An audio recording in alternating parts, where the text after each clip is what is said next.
Le ministre des Transports et de la Mobilité durable, Jonathan Julien, était présent à Baie-Saint-Paul le 9 novembre dernier pour inaugurer la plus récente passerelle cyclo-piétonne de la ville.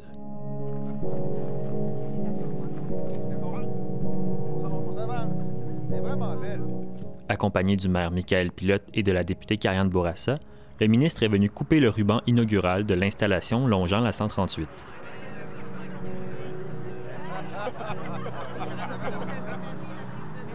On fait la révision des programmes actuellement là, au ministère, avec France-Hélène Duranceau au Trésor. Ça vient du programme TAPU qui favorise justement la mobilité active. Le réseau cyclable, c'est un programme auquel je tiens beaucoup. Premièrement, ça aide les communautés, ça donne bien du sens, puis on en fait à plusieurs endroits. Ici, je parlais avec Michael. Ça permet premièrement une démarche de mobilité active, mais aussi de la sécurité. On parle des étudiants là, de l'école ici à côté. Alors, j'aime ces projets-là. C'est pas nécessairement un programme que je vais vouloir réduire, bien au contraire. On va regarder ça attentivement, mais je pense que c'est un programme qui a une grande valeur ajoutée pour nos communautés. On le voit ici à Baie-Saint-Paul. On a quand même des routes nationales. On n'a qu'à penser ici à la 138. C'est quand même des routes où la vitesse est assez élevée. Donc, il faut être en mesure de pratiquer le sport cycliste, mais en même temps d'être en toute sécurité. Donc, je crois que ça allait de soi qu'on puisse avoir des voies cyclables qui sont sécurisées sur le territoire de la ville de Baie-Saint-Paul. Un des défis que la ville avait il y a quelques années, c'était de relier les différents secteurs de Baie-Saint-Paul. Donc, il y a eu quand même de belles avancées pour relier les différents quartiers. Et sur la 138, en tant que telle, il y a quand même une piste cyclable là, qui fait une bonne partie là, du secteur là, ici sur la 138. Questionné sur l'enjeu des contrôleurs routiers et de la sécurité routière sur la 138, le ministre Julien n'a pas souhaité trop s'avancer. Il souligne toutefois vouloir traiter la question dans un avenir rapproché.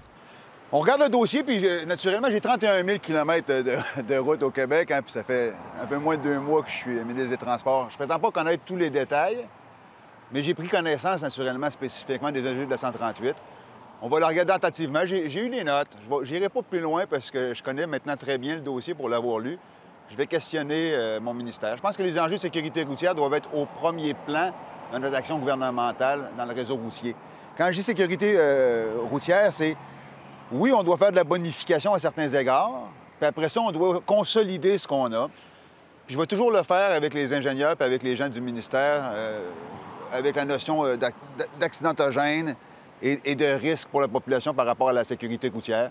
J'aurai l'occasion d'en discuter avec vous quand je vais prendre acte de ce qui m'a été écrit, puis j'aurai des discussions avec mes équipes. Ça va me faire plaisir de revenir sur ce dossier-là. La députée de Charlevoix-Côte-de-Beaupré, Kariane Bourassa, nous en dit quant à elle un peu plus au sujet des actions à venir dans le dossier épineux des contrôleurs routiers. On va armer effectivement les contrôleurs routiers. Il y en a certains dans le passé qui avaient des métiers connexes et qui avaient déjà une formation avec le port d'armes. Ceux-là vont être formés en priorité et dans quelques temps vont pouvoir patrouiller. Entre-temps, on parle de patrouilles mixtes, donc il va y avoir des contrôleurs avec des policiers pour pouvoir justement faire des interpellations. Et à côté de ça, vous savez que nous, on travaillait avec la SAAQ pour trouver un terrain pour justement l'ère des contrôleurs routiers. Je ne vais pas faire d'annonce avant d'avoir toutes les confirmations, mais il y a des terrains qui ont été proposés, il y a des discussions, donc ça aussi, c'est un dossier qui avance pour avoir un poste officiel.